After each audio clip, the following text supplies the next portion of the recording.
وأي فتى أضاعوا ليوم كريهة وسداد ثعلي തുടങ്ങിയ വരികൾ ഇങ്ങനെ പാടിക്കൊണ്ടിരിക്കും.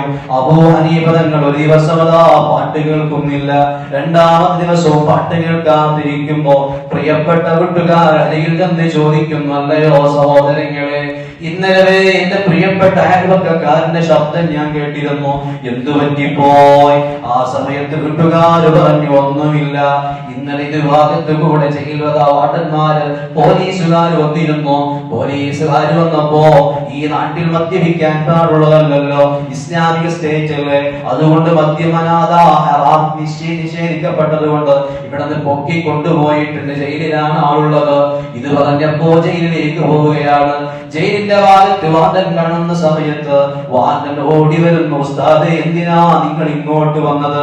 പള്ളി വിട്ടാൽ വീട്, വീട് വിട്ടാൽ പള്ളി മാത്രം സഞ്ചരിക്കുന്ന നിങ്ങൾ എന്തിനാണ് ഇങ്ങോട്ട് ജയിലിലേക്ക് വന്നത്? എന്തെങ്കിലും ആവശ്യമുണ്ടെങ്കിൽ കത്തയച്ചാൽ പോരായിരുന്നോ?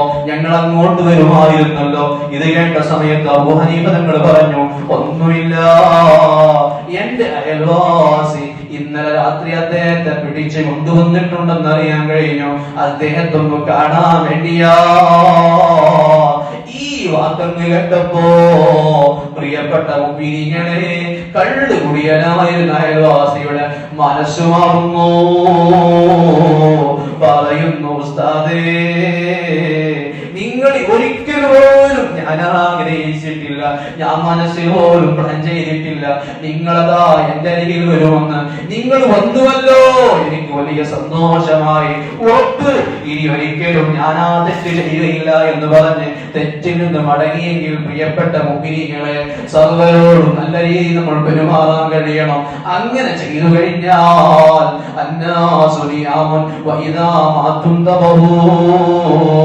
ഇന്ന് നമുക്കൊരു കുഴപ്പവുമില്ല, ആരോഗ്യത്തിന് പ്രശ്നങ്ങളില്ല, ശാരീരികമായ അധ്വാനങ്ങൾക്കൊക്കെ നമുക്ക് വലിയ എളുപ്പം കിട്ടുന്നുണ്ട്. എന്നാൽ മരിക്കാൻ കിടക്കുന്ന ആളുകളെ കുറിച്ച് ഖുർആൻ പറഞ്ഞില്ലേ, സുഫിയാൻ സൗരിതങ്ങൾ പറയുന്നു, നമ്മളൊക്കെ നല്ല ഉറക്കത്തിലാ എന്ന് പറഞ്ഞാൽ ബോധമില്ലാത്ത പ്രവർത്തനങ്ങളിലാ പലപ്പോഴും ഉള്ളത്. മരണം എത്തുന്ന സമയത്ത് ഉണർവ് വരുന്നതാ. ആ സമയത്തുള്ള ഉണർവിന് ഒരു ഫലമുണ്ടോ? ലോകത്ത് ആരോഗ്യപരമായി ഒരു പ്രശ്നവുമില്ലാത്ത ആളല്ലേ ഫറോവ. ഫിർഔനിന്റെ ചരിത്രം എത്രയാ ഖുർആൻ നമ്മൾ പഠിച്ചത്. ഒരു നയാ പൈസ എന്നുവരെ അതാ ആരോഗ്യ പ്രശ്നത്തിന് വേണ്ടി കൊടുക്കേണ്ടി വന്നിട്ടില്ലാത്ത ആളാ ഫറോവ എങ്കിൽ ആ ഫിർഔന് വരെ അവസാനം വെള്ളത്തിൽ മുങ്ങി മരിക്കുന്ന സമയത്ത് പറഞ്ഞില്ല, യാ മൂസ, ഓ മൂസ നബിയേ, നീ പറയുന്ന റബ്ബിൽ ഞങ്ങൾ വിശ്വസിക്കാൻ കേട്ടോ.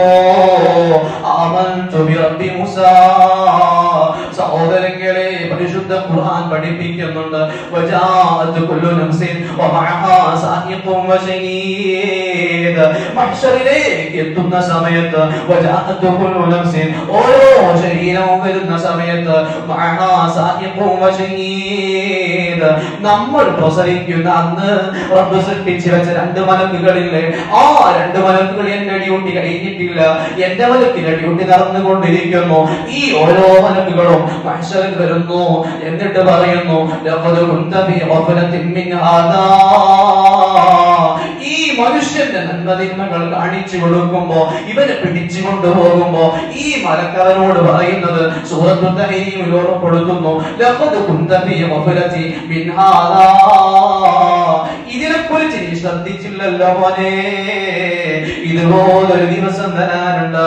മരിച്ച് നിന്നെ മണ്ണിലേക്ക് ചേർത്തിയിട്ട് ആ മണ്ണിൽ നിന്ന് പുനർജീവനം നൽകിയിട്ട് മനുഷ്യരിലേക്ക് കൊണ്ടുപോകുമെന്ന് ആളുകൾ ഖുർആനോട് പറഞ്ഞപ്പോ നീ ശ്രദ്ധിച്ചില്ലല്ലോ.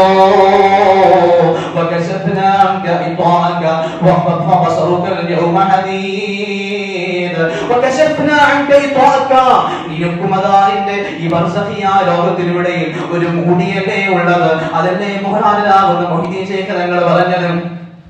അതാ സമാവാത്തിലുള്ള ആകാശങ്ങളിൽ നടന്നുകൊണ്ടിരിക്കുന്ന കാര്യങ്ങൾ ഞാൻ ഇവിടെ നിന്ന് കാണുന്നുണ്ടെന്ന് മൊഹീദീമാരെ പറഞ്ഞിട്ടുണ്ടല്ലോ. ഔലിയാക്കൾ കണ്ടതാ നമ്മളും കാണുന്നതാ ഇന്നല്ല. നമ്മൾ മരിക്കാൻ കിടക്കുന്ന സമയത്ത്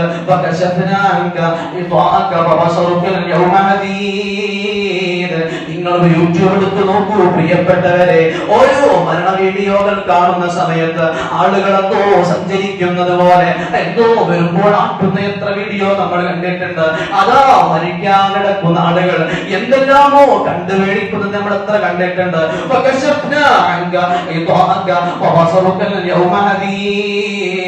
ആ മരണ സമയത്ത് നരകം കണ്ടതുകൊണ്ടാ ഫറോവ കരഞ്ഞത്. മൂസ എന്ന് പറഞ്ഞത് ഉപ്പമാരെ, സഹോദരങ്ങളെ, യുവാക്കളെ, നമ്മൾ മരിക്കാൻ കിടക്കുമ്പോ അത് വരുന്നതാ. അതുകൊണ്ട് ഖുർആൻ പറയുന്നു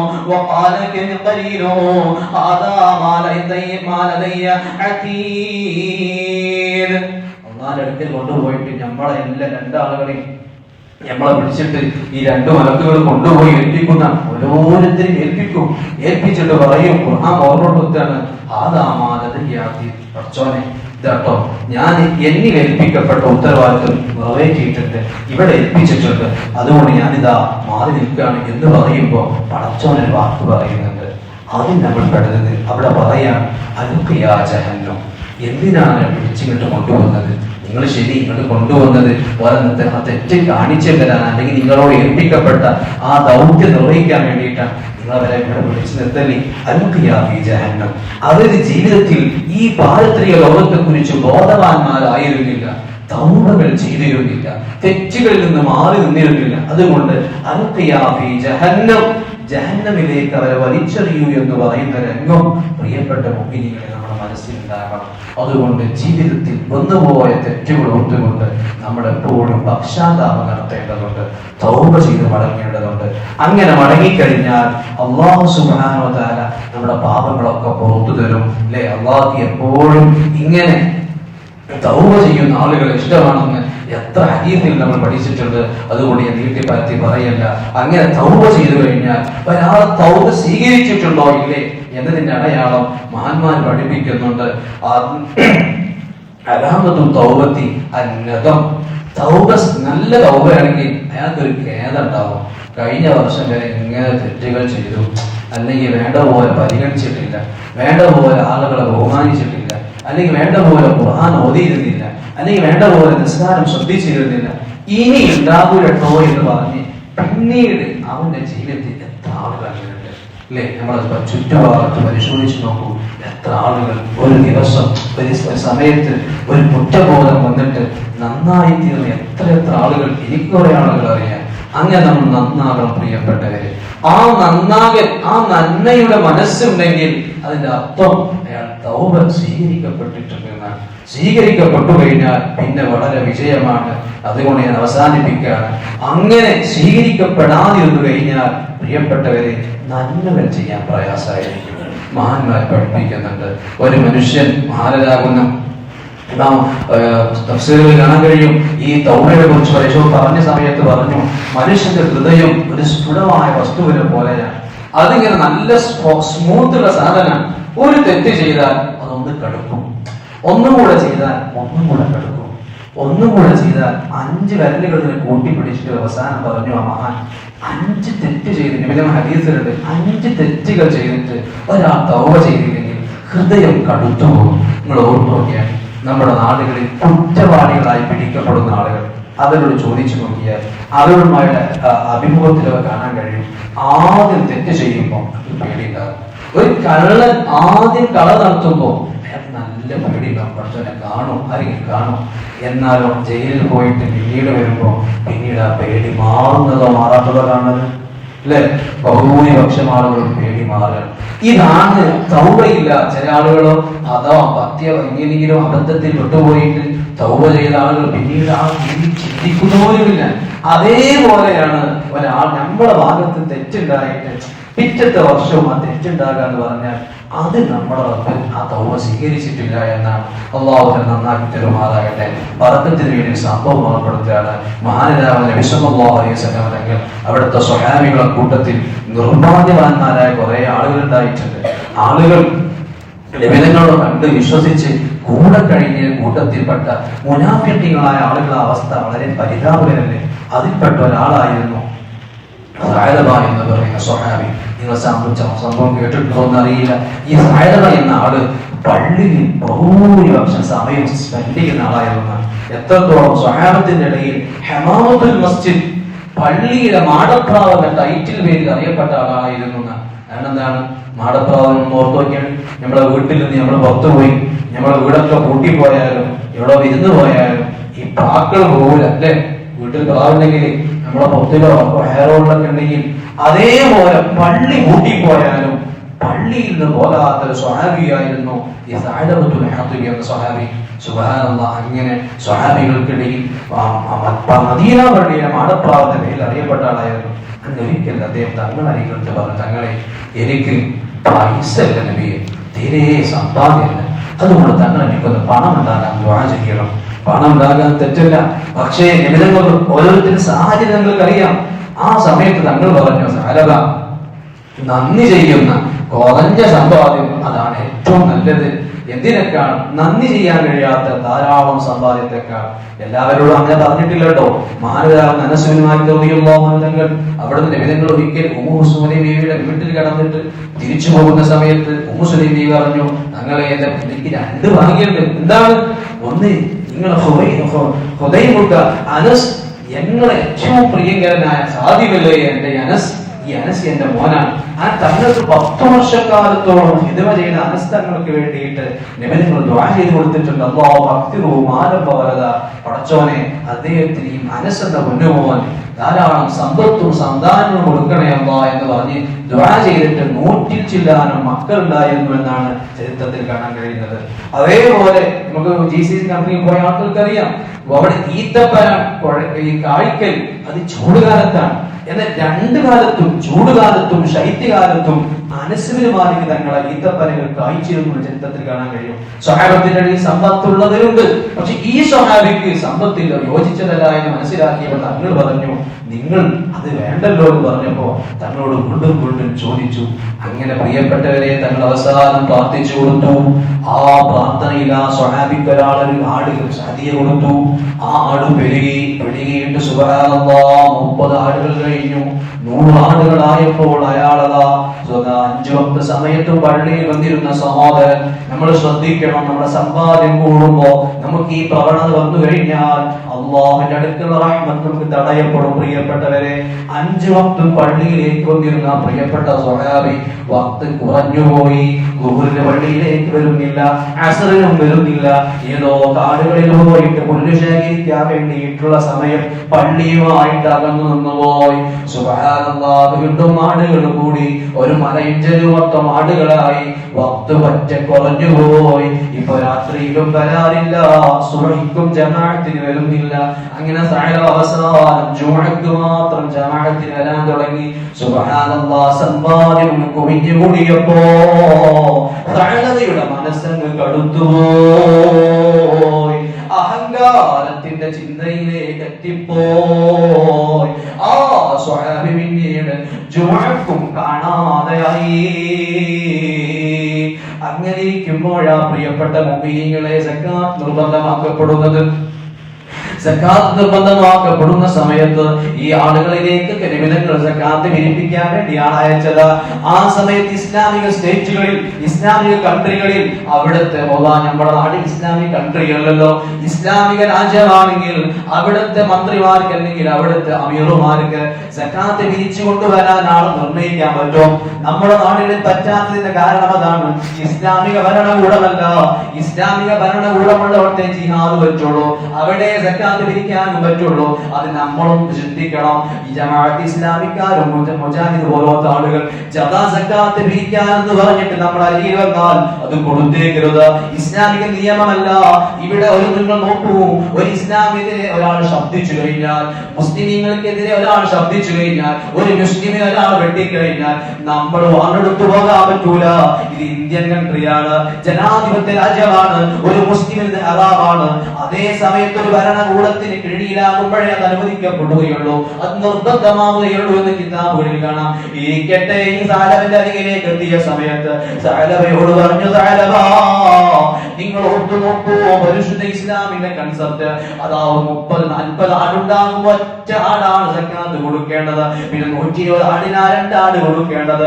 സാലബന്റെ അരികിലേക്ക് വന്നിട്ട് പറഞ്ഞു, സാലബ ഹബീബായ തങ്ങൾ നിങ്ങളോട് സക്കാത്ത് ചോദിക്കുന്നുണ്ട്, ഈ ആടുകൾക്കുള്ള സക്കാത്ത് കണക്ക് വെച്ച് തരാൻ വേണ്ടി തങ്ങൾ പറഞ്ഞയച്ചിട്ട് പോന്നതാണ്.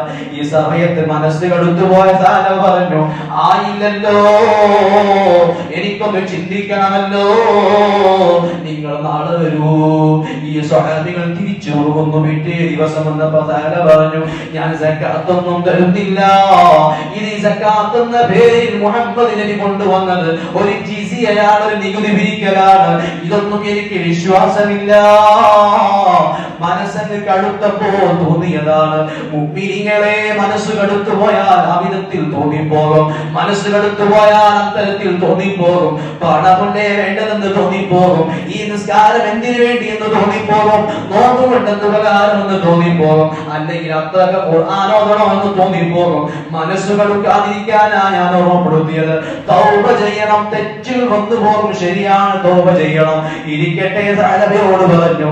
ഈ സാലബ പറഞ്ഞപ്പോ ജിസിയയാണ്, ഇത് ഞാൻ തരുകയില്ല എന്ന് പറഞ്ഞപ്പോ ഈ സ്വഹാബികൾ പോയി തങ്ങളോട് വിഷയം പറഞ്ഞു. സുബ്ഹാനല്ലാഹ്, ഹബീബ് ത്വഹ റസൂലുള്ളാഹ് എത്രയാണ് നമുക്ക് വേണ്ടി സഹിച്ചത്.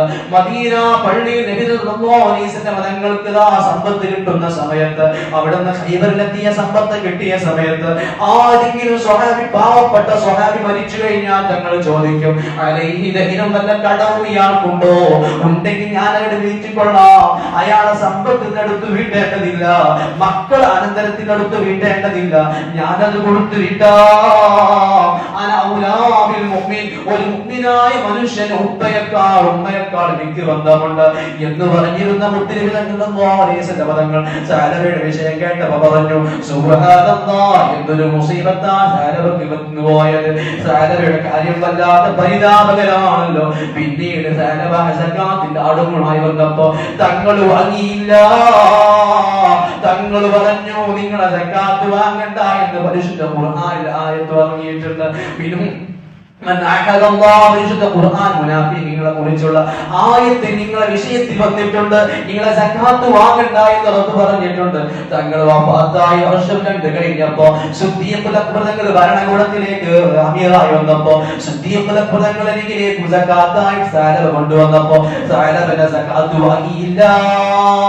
മുഅ്മിനീങ്ങളെ, പ്രിയപ്പെട്ടവരെ, മനസ്സ് കടുത്തു പോയപ്പോ അല്ലാഹുവിന്റെ റസൂലുമായി വിട്ടുനിന്നതാണ്. നമ്മുടെ മനസ്സുകൾ എടുക്കരുത്. തെറ്റുകൾ പോയിട്ടുണ്ടെങ്കിൽ അത് തൗബ ചെയ്ത് പരിശുദ്ധ ഖുർആൻ പഠിപ്പിച്ചതുപോലെ തൂബൂ ഇലല്ലാഹി തൗബതൻ നസൂഹാ, അങ്ങനെ തൗബ ചെയ്യുകയാണെങ്കിൽ വതൗബ മിഫ്താഹു ലികുല്ലി ത്വാഅത്തിൻ വഅസാസു കുല്ലി ഖൈരി അജ്മഅ.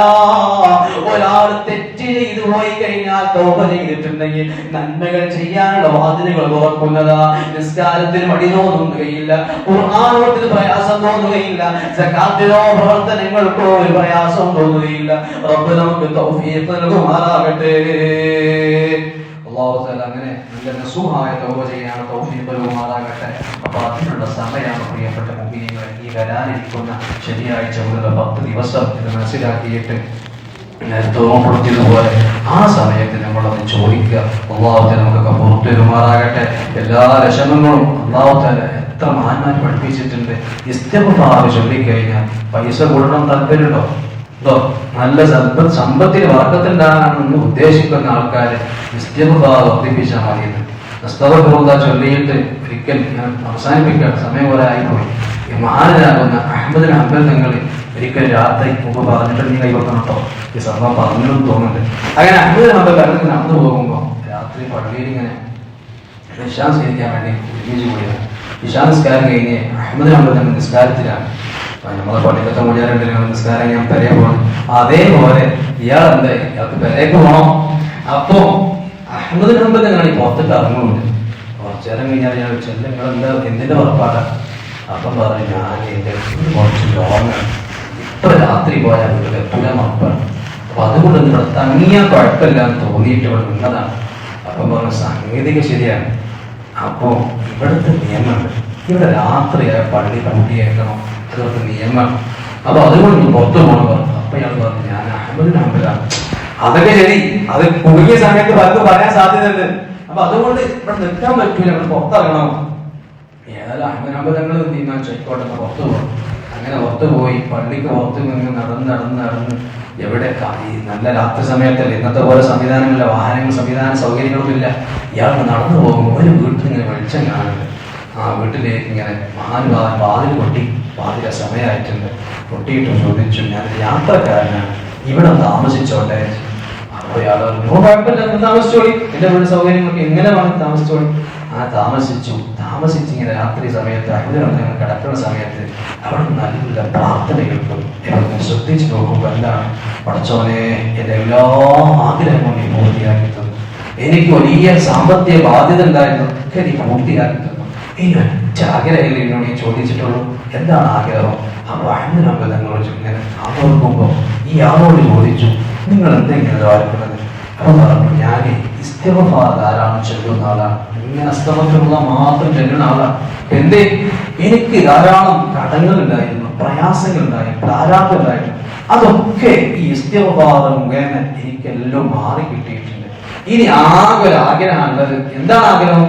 എനിക്ക് അഹമ്മദ് ബിൻ ഹംബൽ, അന്നത്തെ ഏറ്റവും വലിയ പണ്ഡിതനാണ്, ഈ അഹമ്മദ് ബിൻ ഹംബൽ തങ്ങൾ കണ്ടിട്ടൊന്ന് മരിക്കണം എന്നൊരു ബോധ്യമുണ്ട്. അദ്ദേഹത്തെ അങ്ങനെ ആഗ്രഹമുണ്ട്. അപ്പൊ അതന്നെ എന്റെ ആഗ്രഹം.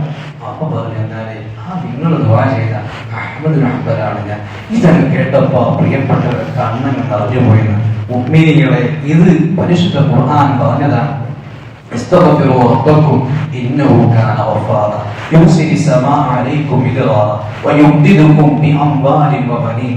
നിങ്ങൾക്ക് സമ്പാദ്യവും സമ്പത്തും ഒക്കെ അവൻ വർദ്ധിപ്പിച്ചു തരും. കുറെ ഇസ്തിഗ്ഫാർ ചൊല്ലിയാൽ അതിനുള്ള മാർഗമാണ്. അതുകൊണ്ട് ധാരാളം ഇസ്തിഗ്ഫാറുകൾ ചൊല്ലുക. അല്ലാഹു സുബ്ഹാനഹു വ തആല നമുക്ക് തൗഫീഖ് നൽകുമാറാകട്ടെ. ഞാൻ അവസാനിപ്പിക്കുന്നു. പരിശുദ്ധമാക്കപ്പെട്ട റമളാനിലെ ഓരോ ദിവസങ്ങളും നമ്മിൽ കഴിഞ്ഞു കടന്നു പോകുന്ന സമയത്ത് നമ്മൾ എന്തു ചെയ്യുന്നു എന്നൊരു ജസ്റ്റ് ഒരു അനലൈസ് ചെയ്യാൻ വേണ്ടി നമ്മൾ തയ്യാറാകണം, ഒന്ന് പരിശോധിക്കാൻ നമ്മൾ തയ്യാറാകണം.